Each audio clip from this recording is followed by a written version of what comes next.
Иондық заттар алып құрылымдар немесе алып иондық тор ретінде сипаттала алады.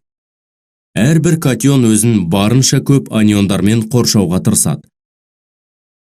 Иондар электростатикалық тартылыс күштерінің әсерінен бір-біріне тартылып тұрады. Катиондар мен аниондар саны кристалл тұтастай бейтарап болатындай қатынаста болады. Қатты күйдегі иондық қосылыстардың ешқайсысында осы қосылыстың формуласына сәйкес келетін жекелеген молекулалары болмайды. Келтірілген мысалдардың ешқайсында натрий хлоридінің кристалдарында да, кальций фторидінің кристалдарында да жеке молекуланы бөліп алу мүмкін емес.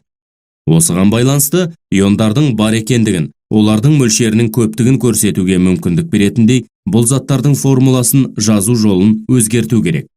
Дегенмен, қолайлы болу үшін біз әлі де натрий хлор және кальций фтор 2 сияқты қарапайым қысқартылған формулаларды қолданамыз.